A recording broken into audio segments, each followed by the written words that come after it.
logo no capítulo 1. Vamos ler o capítulo inteiro. Não vou conseguir ministrar toda essa palavra hoje, ela é bem densa. Provavelmente eu continuo ela domingo que vem. Se não for domingo que vem, no outro, a gente vai estar juntos, olhando novamente para esse texto. Porque tem ensinamentos poderosos aqui, que vale muito a pena a gente prestar atenção. E provavelmente você vai se encontrar num desses ambientes aqui da vida de Jeremias. Jeremias capítulo 1, o versículo 1, vai dizer assim: palavras de Jeremias, filho de Euquias, um dos sacerdotes de Anatote, no território de Benjamim. A palavra do Senhor veio a ele no 13º ano, no reinado de Josias, filho de Amon, rei de Judá, e durante o reinado de Jeoaquim, filho de Josias, rei de Judá, até o 5º mês do 11º ano de Zedequias, filho de Josias, rei de Judá, quando os habitantes de Jerusalém foram levados para o exílio. Versículo 4. A palavra de Deus veio a Jeremias dizendo: antes de formá-lo no ventre eu escolhi, e antes de você nascer, eu o separei e o designei profeta às nações. Mas Jeremias disse: ah, soberano Senhor, eu não sei falar, pois ainda sou muito jovem. O Senhor, porém, disse a Jeremias: não diga que você é muito jovem. A todos a quem eu o enviar, você irá, e dirá tudo o que eu lhe ordenar. Não tenha medo deles, pois eu estou com você para protegê-lo, diz o Senhor. O Senhor então estendeu a mão e tocou na boca de Jeremias e disse: agora eu ponho na sua boca as minhas palavras. Veja, eu hoje dou a você autoridade sobre nações e reinos, para arrancar, despedaçar, arruinar e destruir, mas também para edificar e para plantar. Verso 11, a palavra do Senhor veio a Jeremias dizendo: Jeremias, o que você vê? Eu vejo um ramo de amendoeira, Jeremias respondeu. E o Senhor disse: você ouviu bem, pois eu estou vigiando para que a minha palavra se cumpra. A palavra do Senhor veio a Jeremias pela segunda vez dizendo: o que você vê? Jeremias respondeu: eu vejo uma panela fervendo, e ela está inclinada do norte para cá. E o Senhor disse a Jeremias: do norte se derramará a desgraça sobre todos os habitantes da terra. Eu estou convocando todos os povos e reinos do norte, diz o Senhor. E cada um virá e colocará o seu trono diante das portas de Jerusalém. Virão contra todas as muralhas que a cercam e contra todas as cidades de Judá. Pronunciarei a minha sentença contra o meu povo e de todas as suas maldades, porque me abandonaram, queimaram incenso a outros deuses e adoraram deuses que as suas mãos fizeram. Verso 17. E você, Jeremias, prepare-se, vai lhe dizer tudo o que eu ordenar. Não fique com medo por causa deles, senão eu mesmo aterrorizarei você diante deles.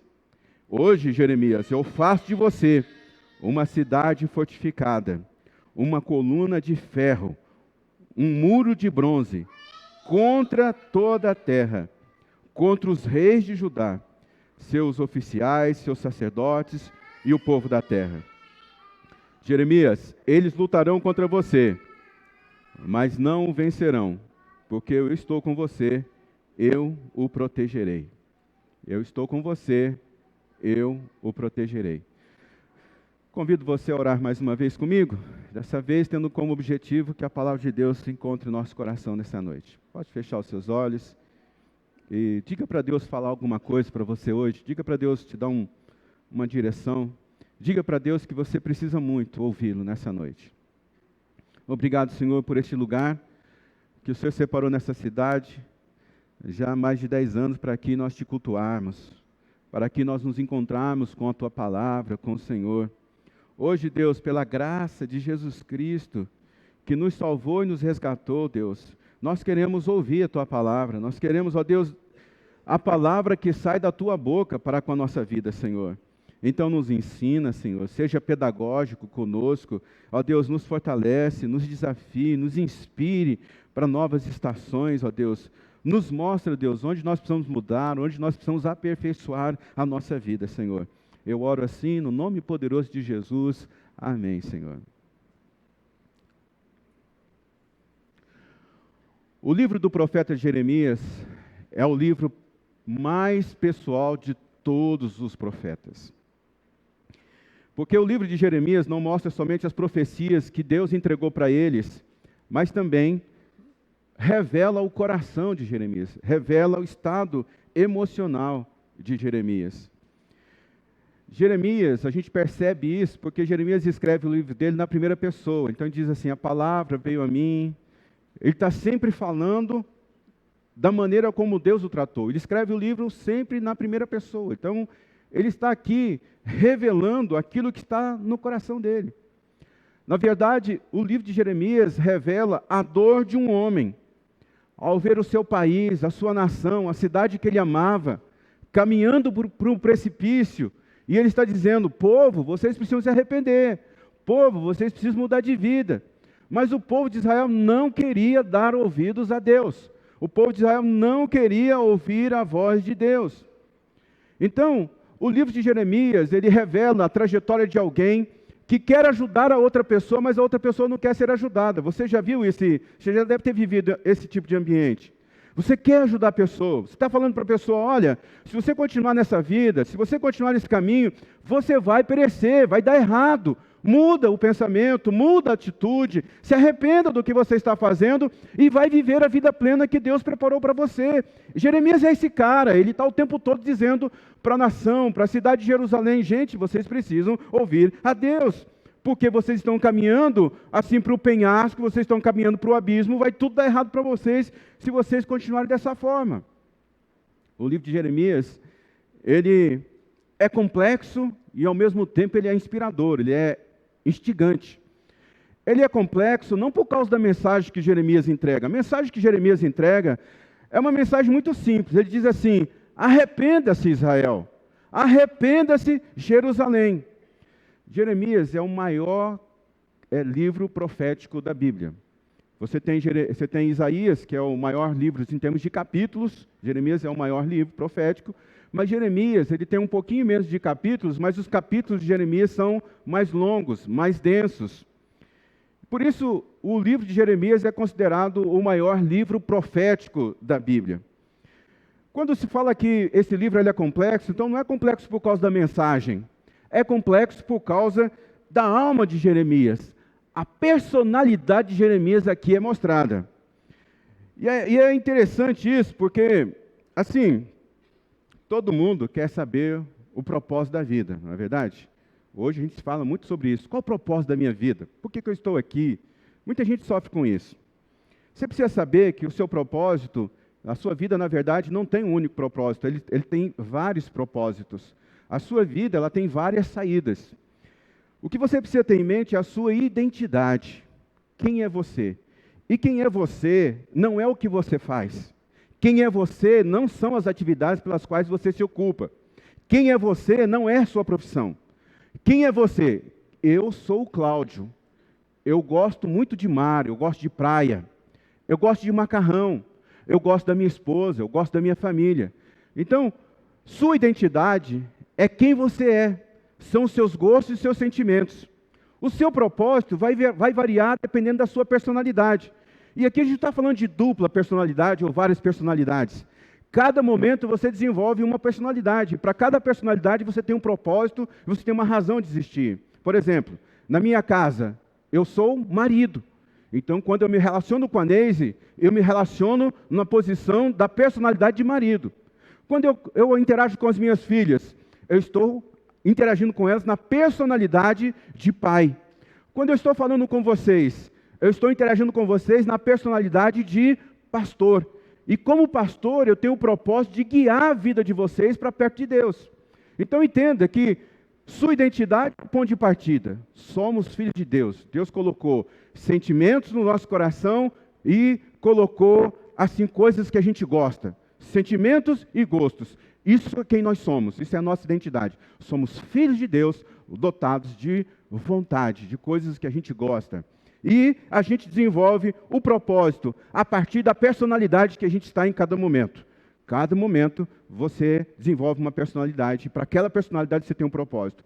Como marido, eu tenho um propósito de proteger a minha esposa, de dar para ela todo o sustento, todo o apoio.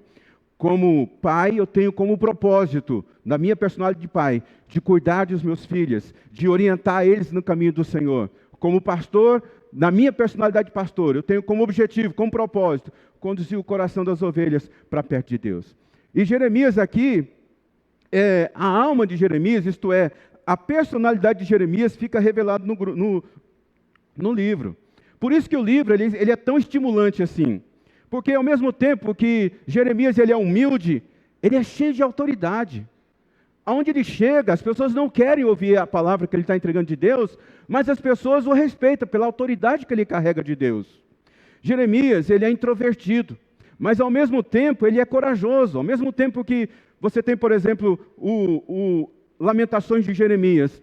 Lamentações de Jeremias, às vezes a gente fala assim, a gente até colocou o apelido nele de o profeta chorão, mas o cara não chorava por coisas simples na vida, não. Se você ler o livro, você vai ver que ele encarnou, quer dizer, ele trouxe para a vida as palavras que Deus estava entregando para o próprio povo. Então, quando ele vai para a cisterna, quando ele pega a palavra que ele entregar para o povo e ele vive aquilo. Então, isso é fruto o livro Lamentações de Jeremias.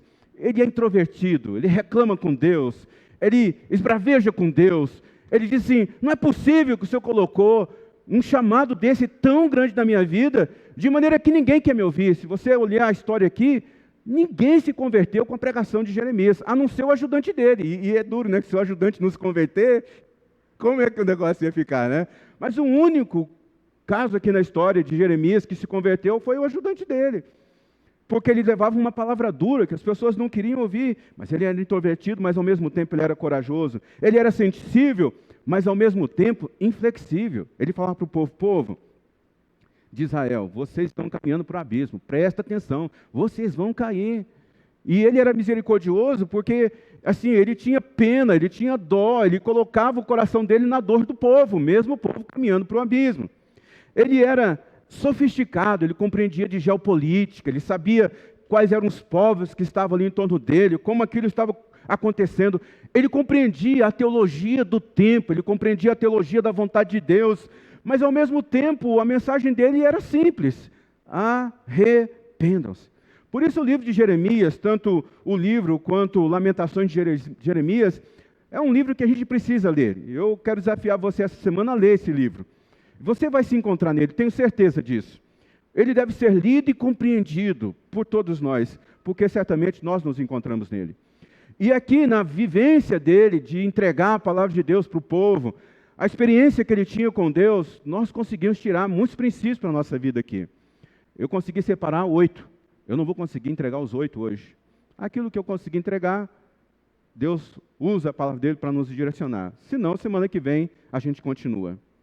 Quando nós enxergamos a história de Jeremias, a gente percebe uma coisa. Primeiro, em alguma área da sua vida, Deus vai te levar a viver uma aventura espiritual. Em alguma área da sua vida, Deus vai tirar você da zona de conforto. Em alguma área da sua vida, em algum momento, você vai depender somente de Deus. Olha, ouça aqui, veja aqui o texto. Jeremias capítulo 1, versículo 1. As palavras de Jeremias, filho de Euquias, dos sacerdotes de Anatote. Isso aqui é uma informação muito importante.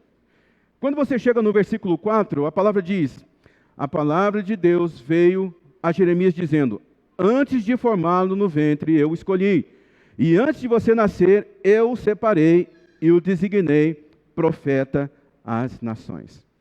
O que essa informação está dizendo para a gente? Que Jeremias teve que assumir o ministério da insegurança. E isso é muito interessante. Por quê? Porque Jeremias, ele nasceu num clã de sacerdotes. Você deve se lembrar, lá quando Moisés escolheu, sob a orientação de Deus, Arão para ser sacerdote, ali tinha uma vara de amendoeira, a vara floriu, estava cortada, ela floresceu, e aquilo indicou que Deus estava escolhendo Arão e os seus descendentes para serem uma tribo de sacerdotes. Quando uma pessoa nascia dentro do ambiente do sacerdote, ele não tinha outra coisa para fazer na vida. Ele tinha que ser sacerdote. Então, Jeremias nasceu numa cidade pequena, era um território de Benjamim. Ficava mais ou menos uns 3 quilômetros de Jerusalém. E ele viveu os períodos mais difíceis ali do povo de Israel. Ele exerceu o ministério profético por 40 anos. Mas a chave aqui, a coisa mais interessante aqui, é que ele nasce sacerdote, mas Deus o chama para ser profeta. Olha que coisa interessante. Ele nasce dentro de um contexto sacerdotal, mas Deus diz, eu quero que você saia desse conforto, e eu estou te convidando para uma aventura espiritual. Você vai deixar de ser sacerdote, e você vai passar a ser um profeta. Tem algumas pessoas na Bíblia que são assim, por exemplo, João Batista foi um cara assim. As pessoas nascem num ambiente, elas ficam naquele ambiente seguro, mas em algum momento Deus convida elas. É como se Deus pegasse na sua mão e falasse assim, ó, eu vou te levar para uma aventura comigo. Eu vou te levar para um outro território. Eu vou te levar para uma outra estação. Naquele tempo, gente, o ambiente sacerdotal era um ambiente muito seguro. Era um ambiente bom para se estar. Era um lugar que, por si só, não tinha problemas com autoridade, por exemplo, com falhas morais. O sacerdote, ele tinha os seus relacionamentos pacificados praticamente. Porque os sacerdotes, eles viviam juntos em vilas, eles davam as filhas e os filhos em casamento entre eles. Ninguém, nenhum filho e uma filha de sacerdote podia casar com uma outra tribo que não fosse da tribo sacerdotal. Era um lugar pacificado, aquele lugar era um lugar moralmente seguro. Mas a vida do profeta era muito diferente. Hoje as pessoas, elas gostam de ouvir profetas, elas saem de uma cidade, vai para outra, elas saem de uma nação, vai para outra para ouvir profetas. Hoje existem profetas incríveis atuando no mundo. Eu sei de história de pessoas que pegam o avião e vai, por exemplo, em Dallas ouvir um profeta. Mas isso é uma coisa que aconteceu nos últimos 100 anos, mais ou menos. Especificamente aqui na época de Jeremias, não era assim. Na verdade, no contexto do Antigo Testamento, nunca, na religiosidade de Israel, nunca os profetas foram muito bem recebidos. As pessoas, elas tinham medo de profetas. Se você é um crente já mais maduro, que eu quero dizer assim, já tem algum tempo de batizado, e você conviveu em ambientes de igreja que tinha profeta lá, fala a verdade, quando o profeta ia para frente e falava assim, eu vou entregar uma palavra, você ficava com medo, você ficava falando assim, não me escolha, não olhe para mim, não é verdade? Porque todo mundo tinha medo do profeta revelar os pecados. Todo mundo tinha medo quando o profeta abria a boca.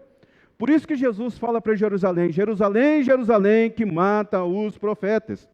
Porque os profetas, naquele tempo, eram usados por Deus para demonstração, para aplicar desafio na vida do povo, para chamar atenção, para exigir uma transformação moral, uma transformação de vida.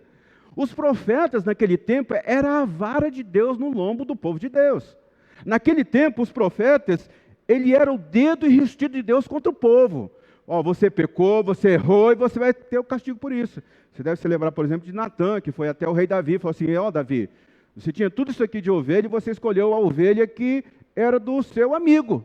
Você fez errado e por isso você vai sofrer tal penalidade. Então, naquele tempo, os profetas, eles eram o dedo enrustido de Deus. Era o dedo que apontava o pecado, que apontava o erro. Ninguém queria estar perto de um profeta, de maneira nenhuma. Já pensou ter alguém perto de você dizendo para você, você está errado. Do jeito que você está vivendo assim, ó, você vai para o inferno. Ó, você está pecando. Ó, você está ofendendo a Deus. Ó, você não está honrando a Deus do jeito que você está se comportando. Olha, você vai sofrer muito por causa do pecado que você está cometendo. Esse era o papel do profeta naquele tempo. Por isso que ninguém queria estar perto de um profeta. O profeta era uma persona não grata. Ninguém queria dividir o tempo com ele. Então, quando os profetas eram vivos, Israel não gostava deles. Israel só veio gostar dos profetas depois que os profetas morreram. E entenda que Jeremias, então, Deus o pega, tira de uma estação, de um ambiente seguro, onde ele tinha autoridade reconhecida, onde ele tinha segurança alimentar, onde ele tinha segurança financeira, e diz assim, eu estou convidando você para uma aventura de fé.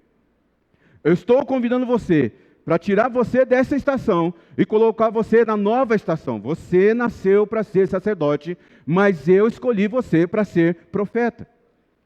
Ser profeta é um indivíduo incomodativo. Ser profeta é desafiador. Ser profeta era entregar palavras duras para o povo. Não era para entregar palavras de conforto.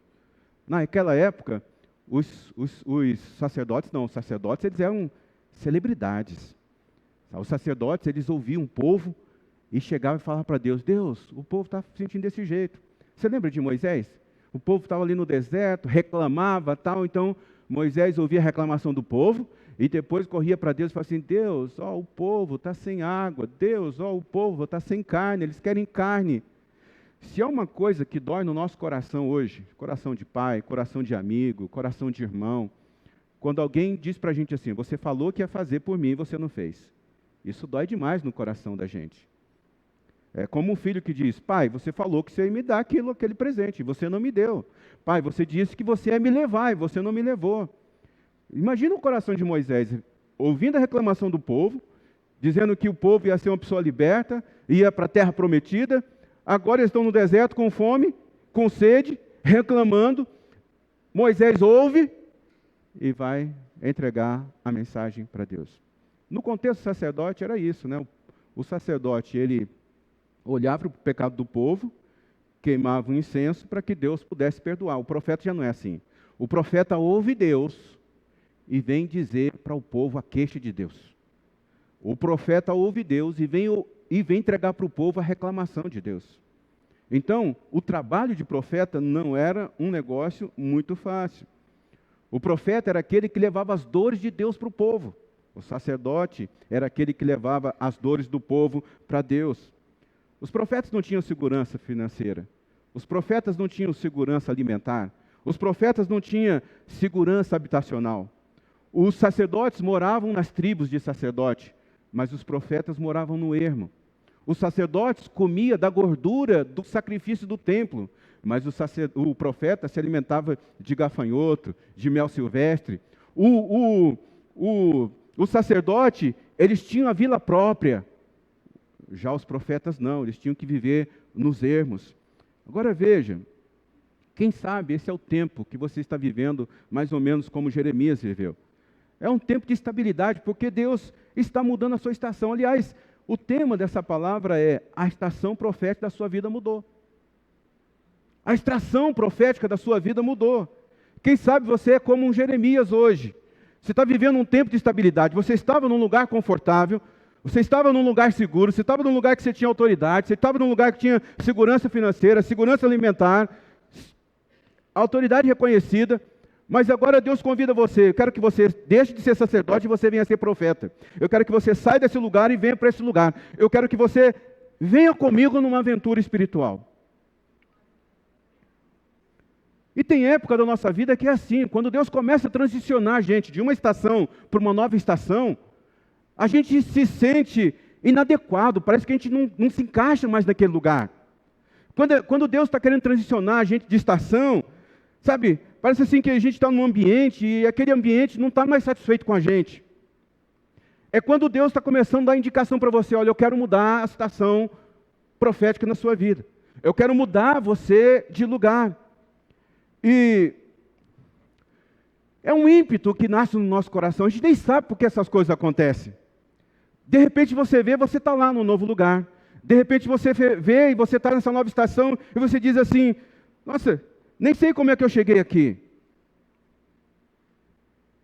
E quando Deus transita a gente em um lugar seguro para essa aventura espiritual, para esse lugar de fé,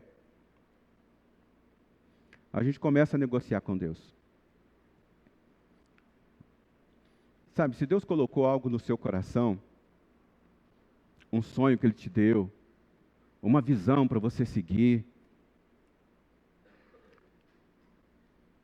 não tenha dúvida, é Deus que está convidando você para uma nova estação.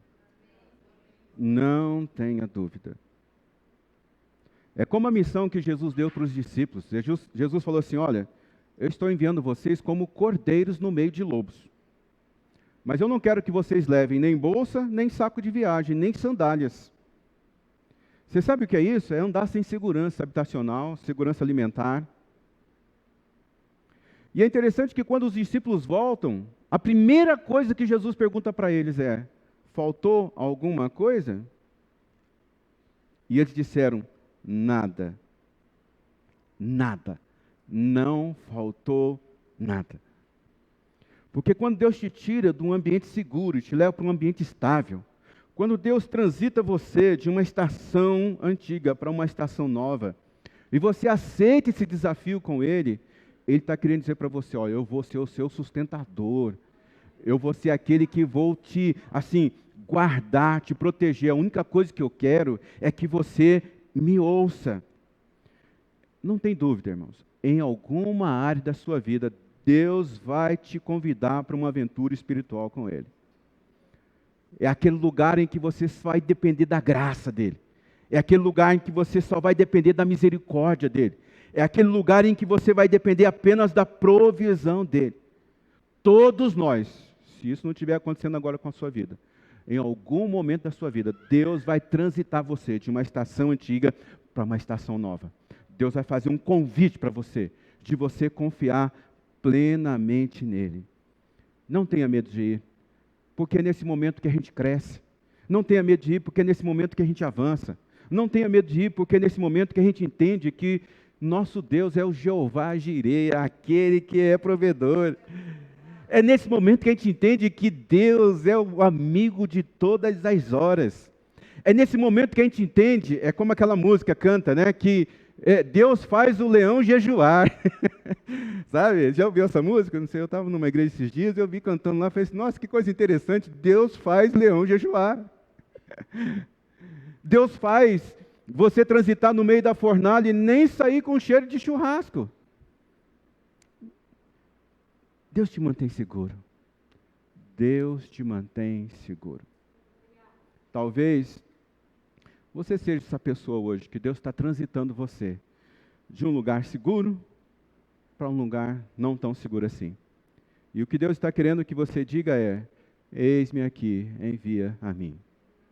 O que Deus está querendo dizer para você é: pode vir, pode confiar, não vai te faltar provisão, não vai te faltar autoridade. Deus está mudando a estação profética da sua vida. Semana passada nós iniciamos a primavera. Primavera é o momento onde todas as coisas florescem.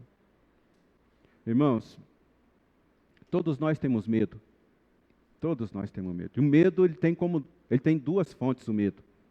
Aprendi isso esses dias, porque algumas coisas com as quais eu estou mexendo hoje me causam medo. E eu estava com o coração atribulado. E eu recebi esse ensinamento e guardei ele no meu coração. Você precisa transitar o medo do lugar emocional para o lugar racional. Transitar o medo do lugar emocional para o lugar racional. Como é que você faz isso? O medo tem duas fontes. A primeira fonte do medo: coisas que são importantes para a sua vida. Essa é a primeira fonte do medo. A segunda fonte do medo: coisas novas, estações novas, momentos novos. Muitos de nós estão sucumbindo à nossa vida, porque a nossa vida sempre está nesse momento de coisas importantes e um momento novo. Coisas importantes e um momento novo.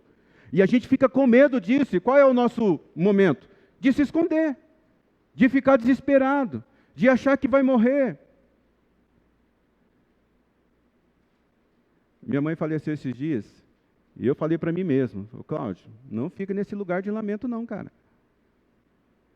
Na frente do povo, você é um leão. Lá na frente de Deus, você é um gatinho. Na frente do povo, você está firme e forte. Mas lá diante de Deus, estou falando: Deus, se eu fiz alguma coisa errada, me perdoa. Deus, a dor está muito grande. Deus, me ajuda. Mas da frente do povo, não vou ficar reclamando não. Só tem uma forma de você se livrar do medo, transicionando do medo do emocional para o racional. Como é que você pensa nisso? Se a fonte do medo são essas duas coisas que são importantes, sua família é importante, sua profissão é importante, seu emprego é importante, a provisão na sua casa é importante, se a fonte do medo são coisas importantes e a fonte do medo é coisas novas, Deus está transicionando você para um novo momento? Deus está tirando você de uma estação antiga para uma estação nova? Como é que você vai racionalizar isso para você se livrar dos efeitos negativos do medo? Racionalizando. Então, o que você vai fazer? Se a sua família é importante, o que você precisa fazer para preservar a sua família, que é importante? Quais são as ações que você tem que tomar? Se Deus está te conduzindo para um ambiente novo, qual é a palavra que você entrou nesse novo território, dada por Deus? Porque você não pode ocupar um lugar onde Deus não mandou você ocupar. Mas se você receber uma palavra de Deus para você ocupar um território, pode ir tranquilo. Essa, na verdade, isso foi a palavra que Deus deu para o povo quando ele estava lá no deserto. Falou assim, ó, o lugar para onde eu estou mandando você está ocupado. Deus nunca vai mandar você para um lugar onde está desocupado. Nunca. Deus vai mandar você para um lugar que já está ocupado. Mas você vai chegar naquele lugar e você vai ser mais do que vencedor. Então, pega os seus medos de coisas que são importantes e de coisas que são novas. Leia a palavra de Deus novamente. Deus vai te dar um clareamento do céu para você se comportar racionalmente diante do medo. Isso funcionou muito para mim. Por isso que eu estou dizendo para você, na frente do povo, um leão. Com Deus, um gatinho. Ah, Deus, eu preciso. Ah, Deus, me ajuda. Ah, Deus, se o Senhor não me ajudar, eu estou perdido nesse mundo. Ah, Deus. Mas diante do povo, como é que você está? Firme e forte. Firme e forte. Irmãos, a estação profética da sua vida mudou. Deus está fazendo um convite para você. Pegar na mão dele e ir para esse novo lugar, para esse novo ambiente, para essa nova fase, para essa nova estação. Tira o medo do ambiente emocional e coloque o medo no ambiente racional. Como isso? Vê o que a palavra de Deus diz sobre as coisas que são importantes na sua vida, e sobre as mudanças que Deus está causando na sua vida, as novas estações que Deus está mandando na sua vida. Com isso você vai ter fé, segurança, e você vai continuar vencendo. Em nome de Jesus. Vamos ficar em pé, quero orar com você.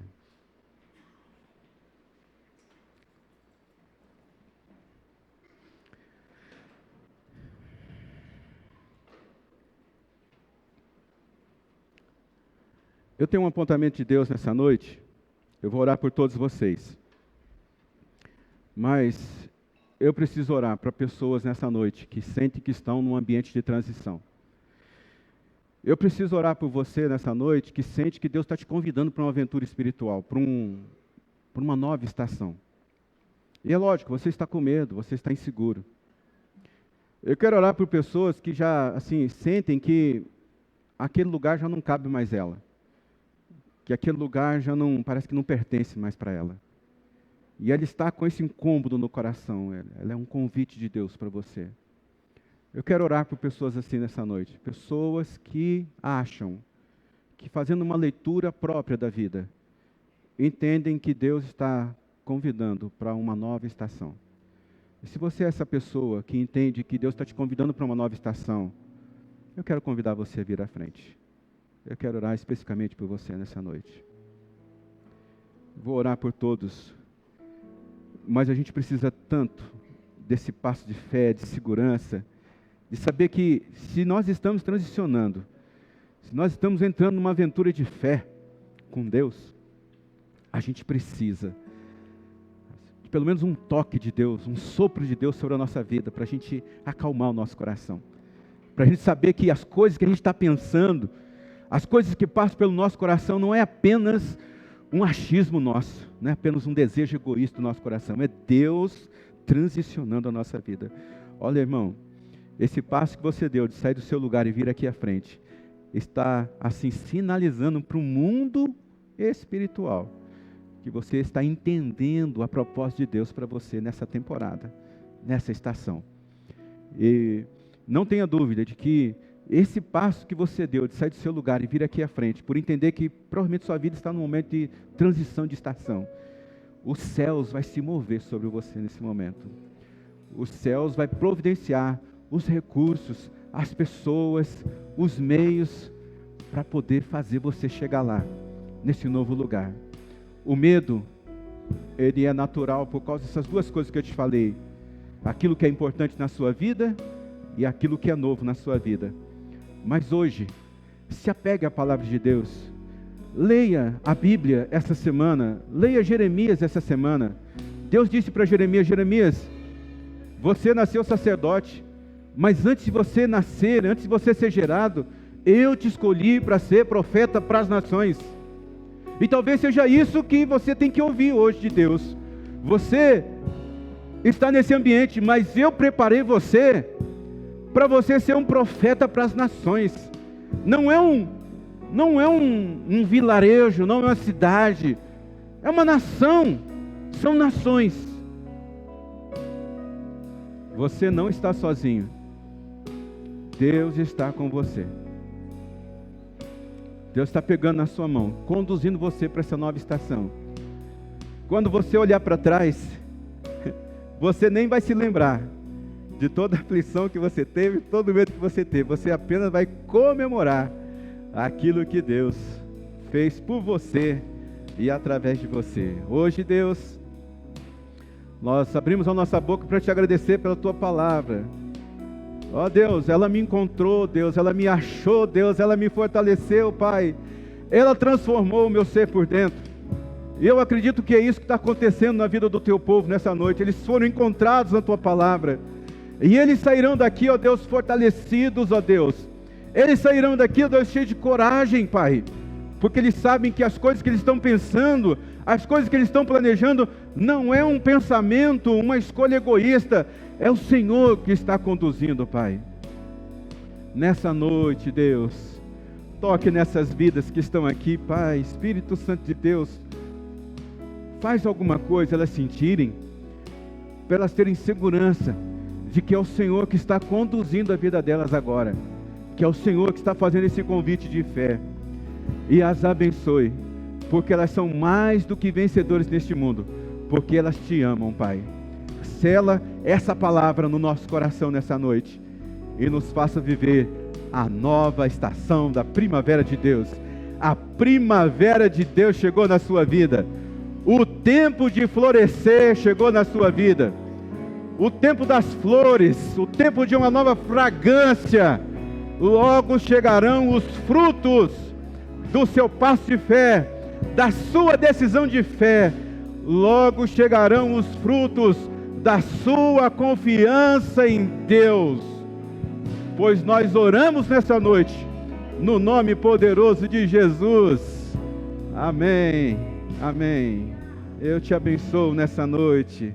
Eu abençoo a sua alma, eu abençoo o seu espírito.